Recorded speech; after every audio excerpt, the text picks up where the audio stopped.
종말시대를 위한 예언서 다니엘서 연구 강의 김대성 목사 제4강 포로들의 승리 제1부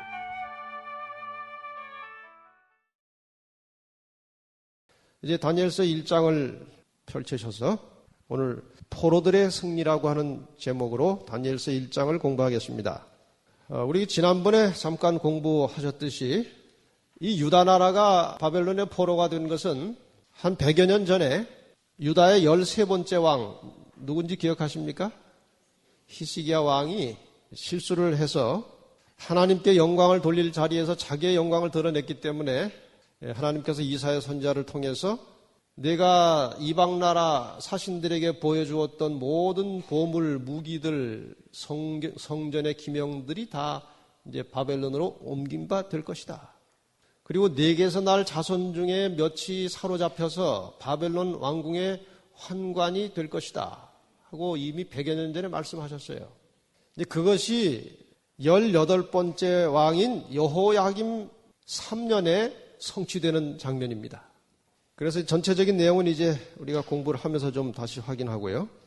어쨌든 그 느부갓네살 왕이 유다에 쳐들어와서 포로로 잡아갈 때에 그 포로 중에서 아주 특출한 뛰어난 청년들을 몇을 데리고 왕궁에 끌고 가서 왕궁에서 교육을 시키는 장면이 1장에 나와요. 근데 묘한 게 느부갓네살 왕도 그들을 교육시켜서 뭔가 성취하려고 하는 목적이 있었지만 하나님은 하나님 나름대로 그들을 통해서 이루시고자 하시는 일이 또 있었습니다. 이 사탄의 계획과 하나님의 계획이 지금 충돌하는 장면인데 여기에서 하나님의 계획이 승리하게 됩니다. 그래서 1장 전체를 우리가 이렇게 요약해서 도표로 보면 1절과 2절은 이제 포로가 되는 잡혀가는 기사가 나오고요. 3절부터 7절까지는 왕의 충실한 신하가 되기 위해서 훈련을 받도록 선택됐던 다니엘과 그 친구들의 이야기가 나오고, 지금 왕궁에서 사는 동안에 이제 8절부터 16절까지는 다니엘이 그 왕궁의 법도대로 살지 않고 하나님의 법도대로 살 것을 강력하게 주장하고 요청하는 내용이 나옵니다. 그 다음에 마지막 17절부터 21절까지는 이제 다니엘의 요청대로 시험해 본 결과 다니엘과 그 세 친구들이 아주 뛰어난 사람이 되어서 왕을 모시고 봉사를 시작한다는 그런 이야기입니다. 그럼 이 네 부분을 이제 하나씩 나누어서 공부하겠습니다. 첫째, 다니엘서 1장 1절과 2절에 나오는 유다가 바벨론의 포로로 잡혀가는 이야기로 시작을 좀 합니다. 일단 본문을 보겠습니다.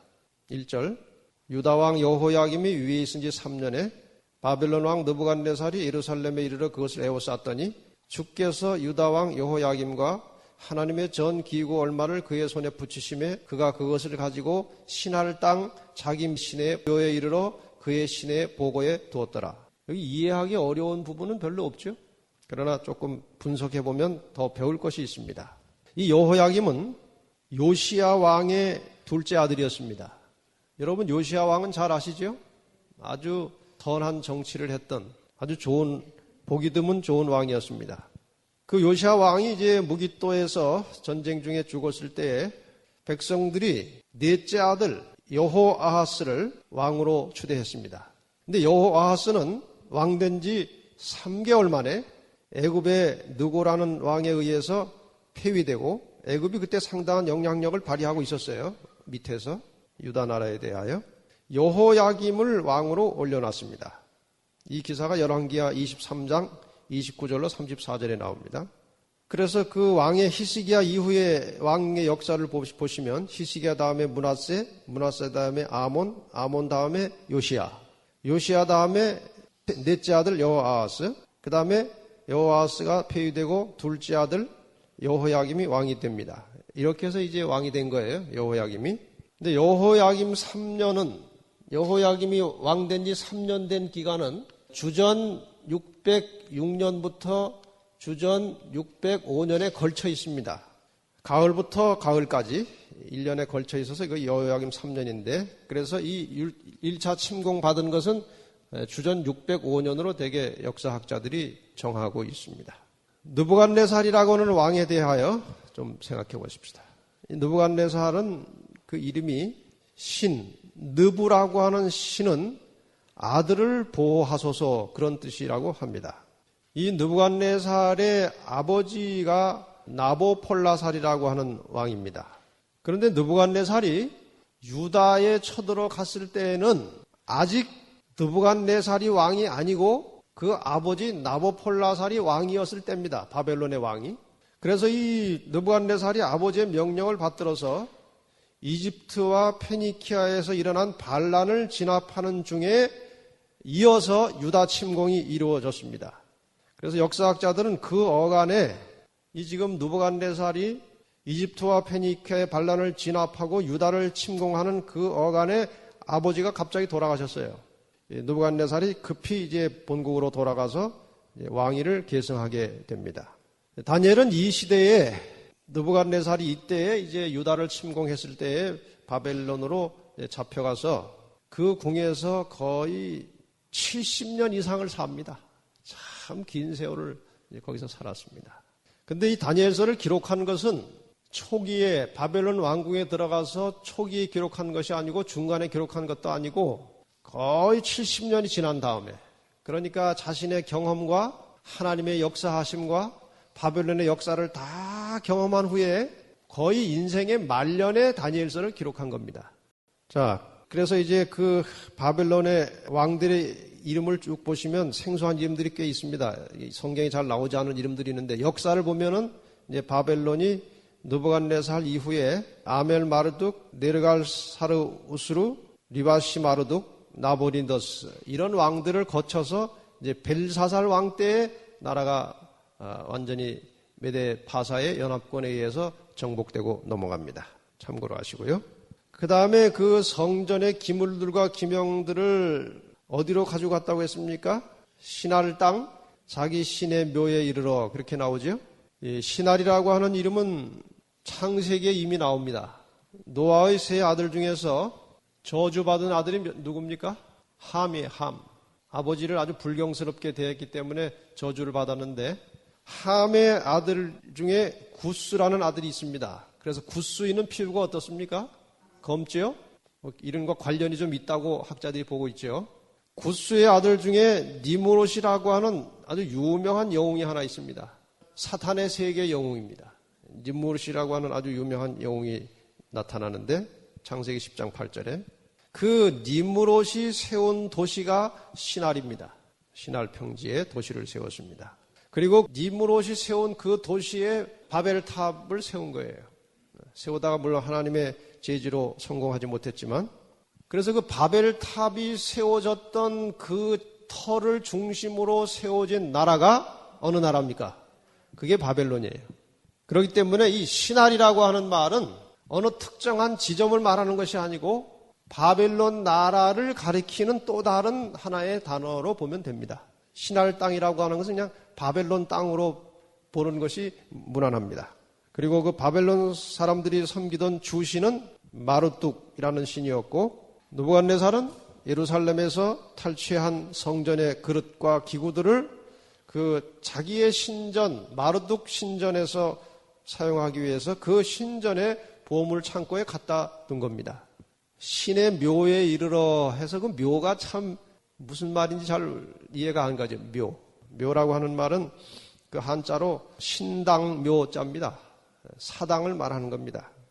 신에게 제사 드리는 사당을 말하는 것이니까 마르뚝 신을 섬기는 신전, 그것을 신의 묘라고 표현한 것입니다. 자, 이렇게 이제 몇 가지 중요한 부분을 이제 분석을 해봤는데, 이 내용 전체를 우리가 전반적으로 한번 이해하면서 교훈을 찾아내는 것이 또 중요합니다. 포로로 잡혀간 이유는 하나님께서 약 100여 년 전에 히스기야 왕 시대에 이사야를 통해서 이미 예언을 했지만 그 예언이 왜 하필이면 여호야김 시대에 이루어졌느냐.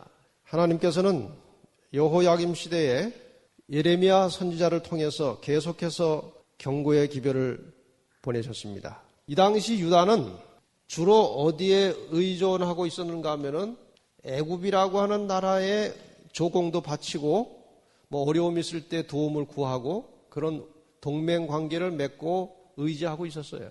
근데 그것을 누가 못마땅하게 생각하고 있는가 하면은 그 옆에 있는 바벨론이 별로 좋아하지 않은 거예요.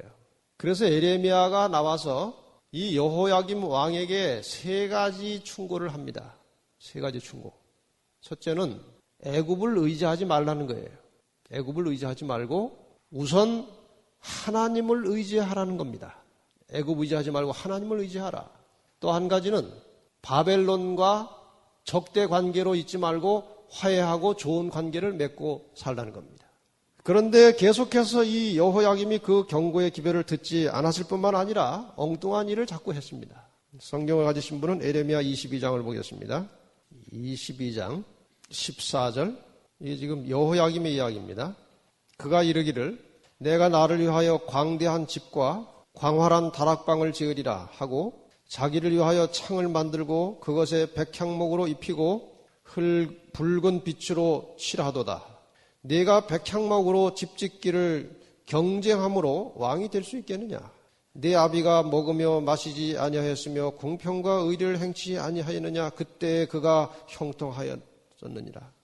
여호야김의 아비가 누구였습니까?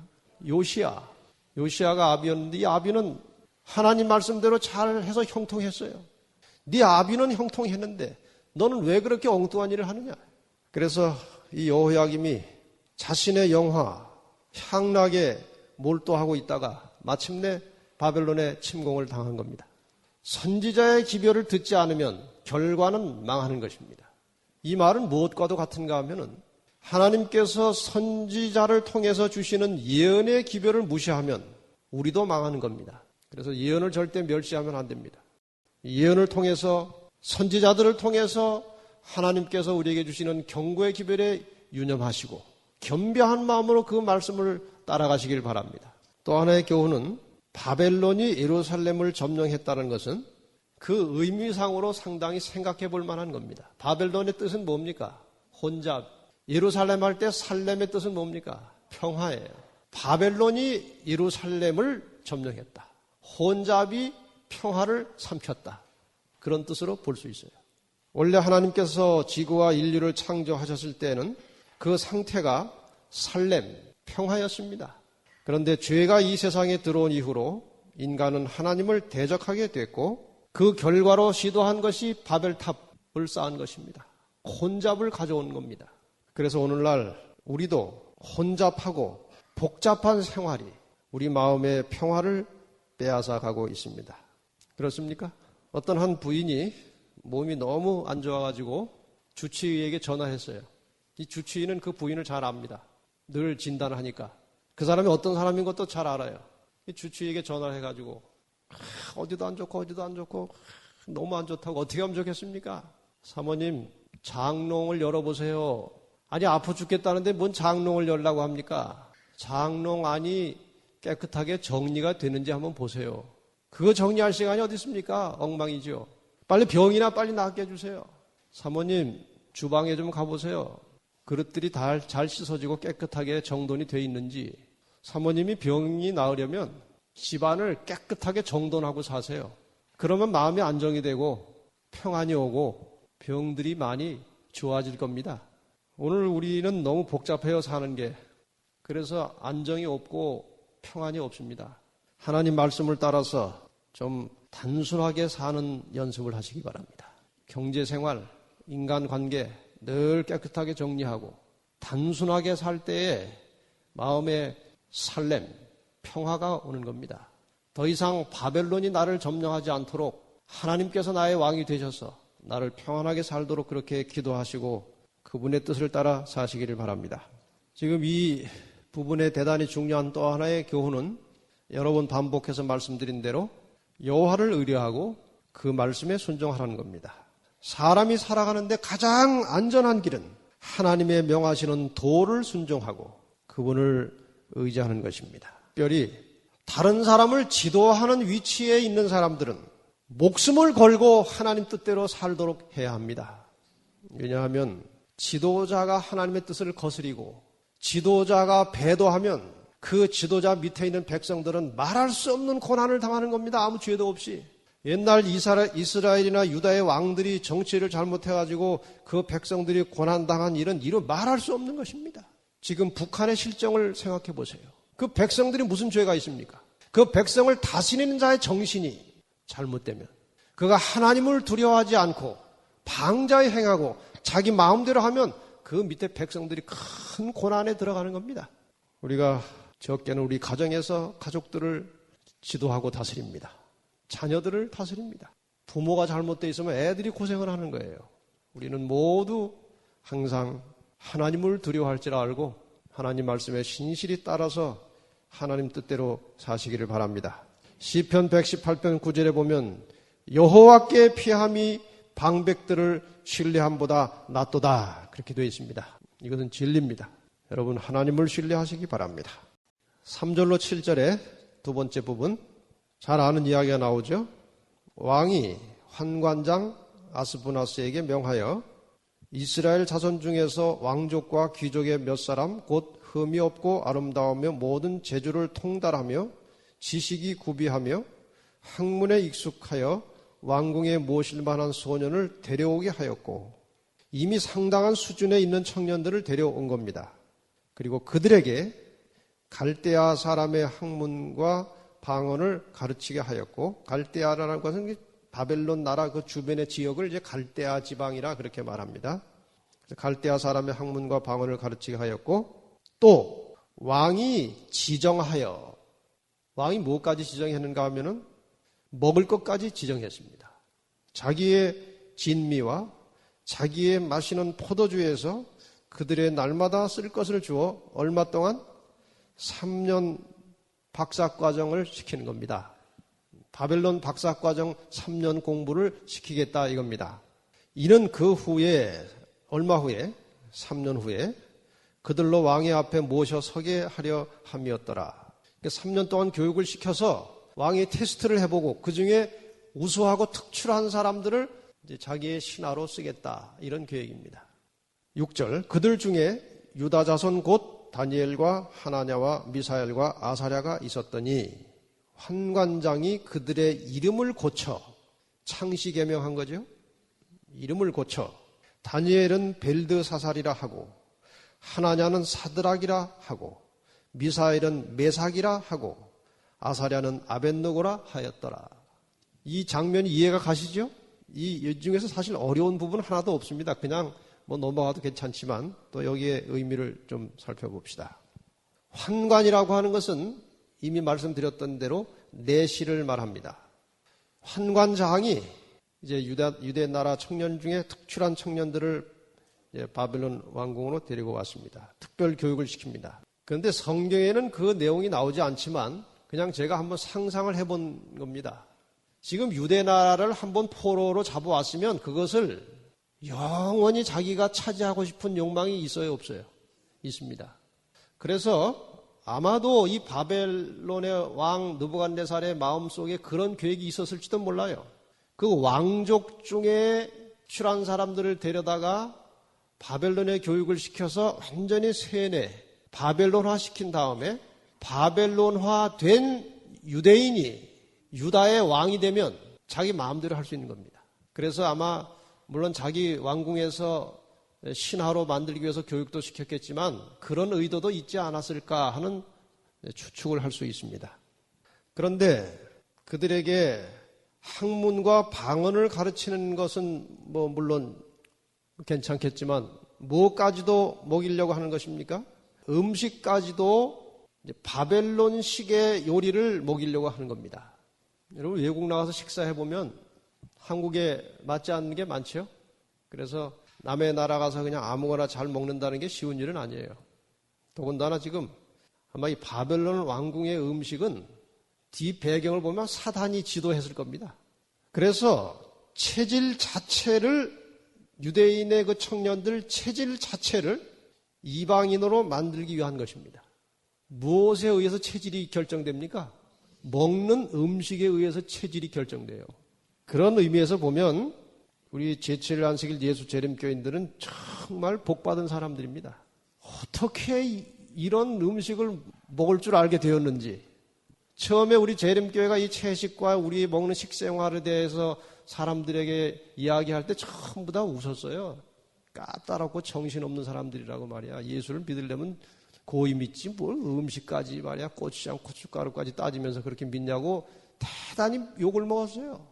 근데 지금은 전부 다 웰빙 해가면서 우리처럼 먹어보려고 얼마나 애를 씁니까? 미국에서 가장 보수적인 오래된 월간 잡지 중에 상당히 유명한 것 하나가 Saturday Evening Post라는 잡지가 있어요. 거기에 뭐라고 이제 한번 기사가 나오는가 하면은 1984년 3월자예요. 제목은 A Church Whose Members Have Less Cancer. 그 교회 교인들이 보통 사람들에 비해서 암이 별로 없는 교회. 그런 제목으로 기사를 썼어요. 미국에서 가장 건강한 부류의 사람들이 제7일 안식일 예수 재림교인들이라고 쓰고 있습니다. 그 책에. 한 구절을 인용해 보면 제7일 안식일 예수 재림교 신자들은 콜레스테롤이나 불포화 지방이라는 용어가 사전에 나타나기 오래전에, 그 용어가 사전에도 나오기 전에 저지방의 정제되지 않은 음식만을 먹었다. 최근의 연구들은 그들의 식사 습관이 그들의 암 발병을 줄이고 장수를 촉진했다는 사실을 결론적으로 입증한다.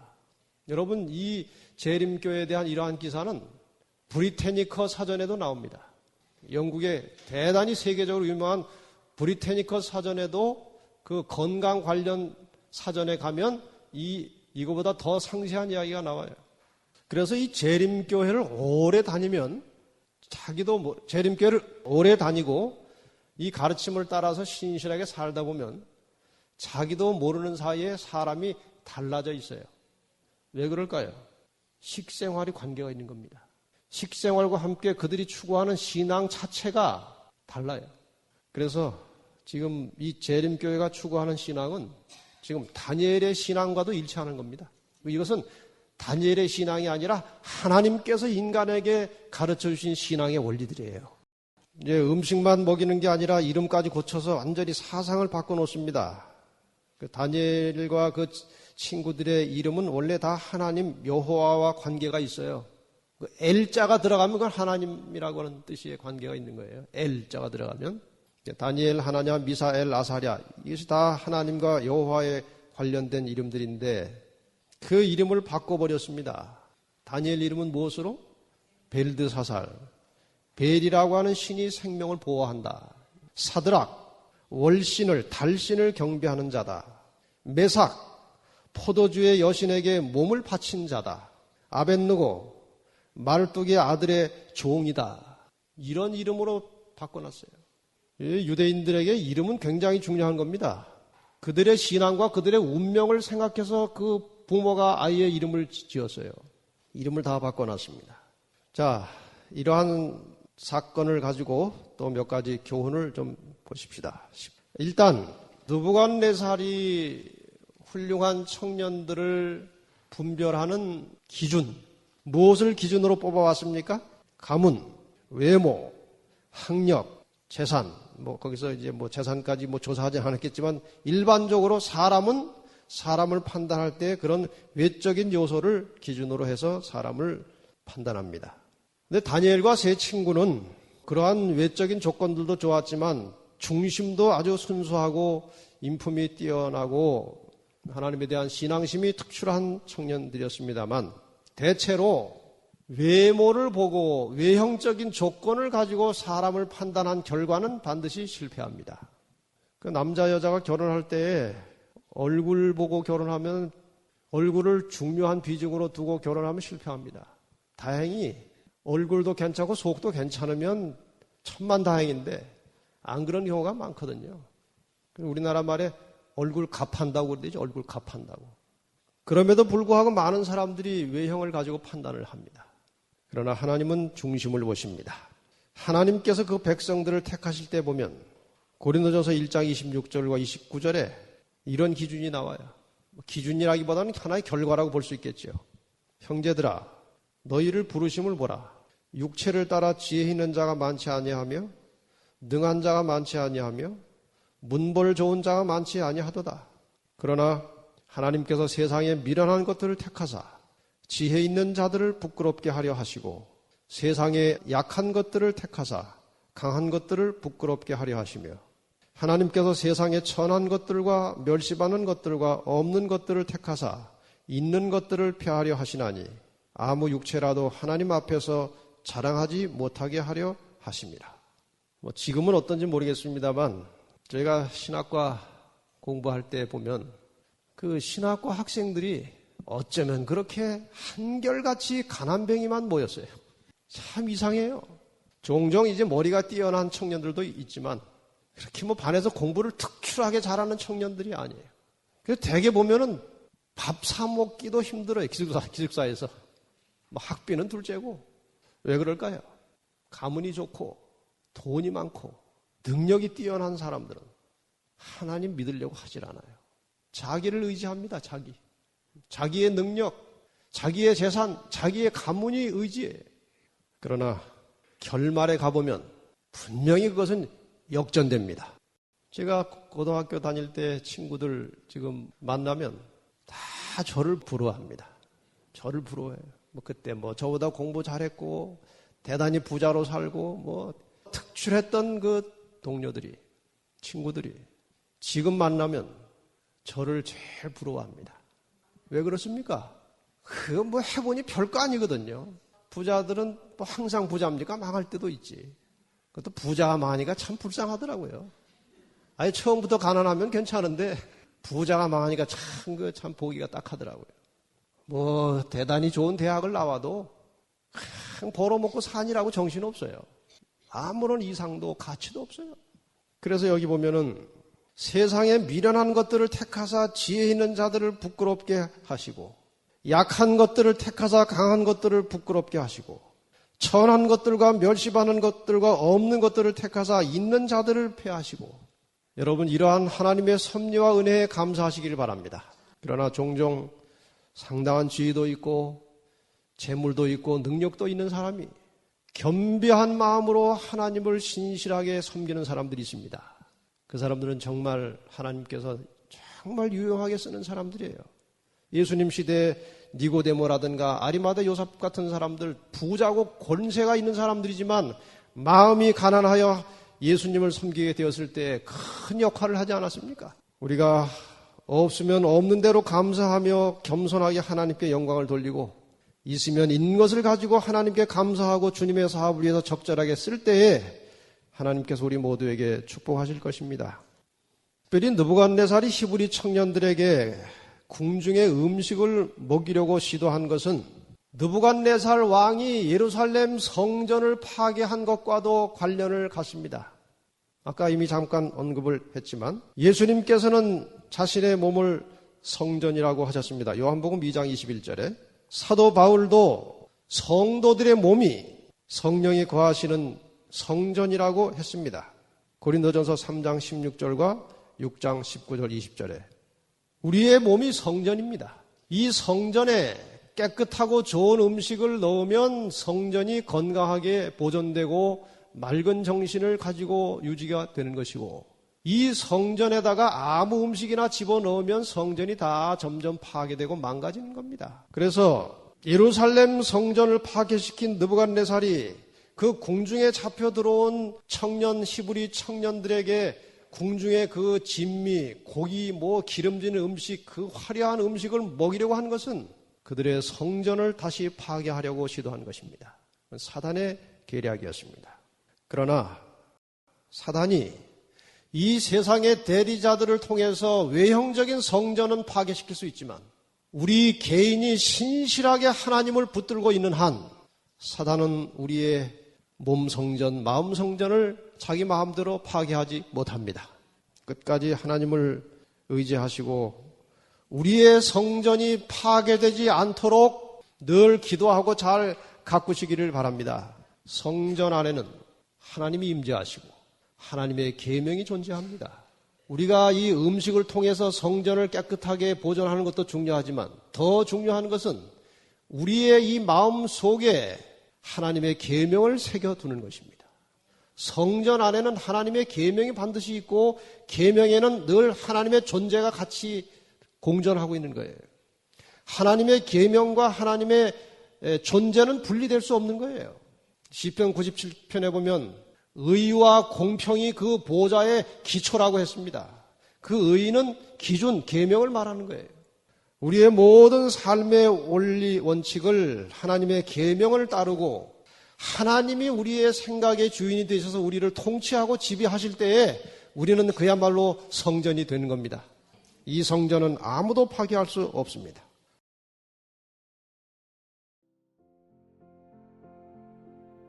다니엘서 연구 교재를 원하시는 분들은 아래 문의처로 신청하시면 강의 교재를 무료로 보내드립니다.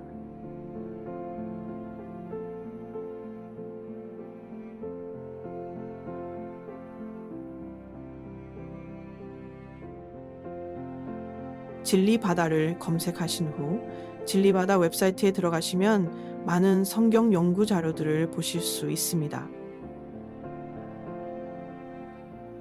채널7은 주제별 성경 강의, 실질적인 복음 설교와 간증 등 성경의 진리를 갈급하고 추구하는 진실한 기독교인들을 위한 선교 채널입니다.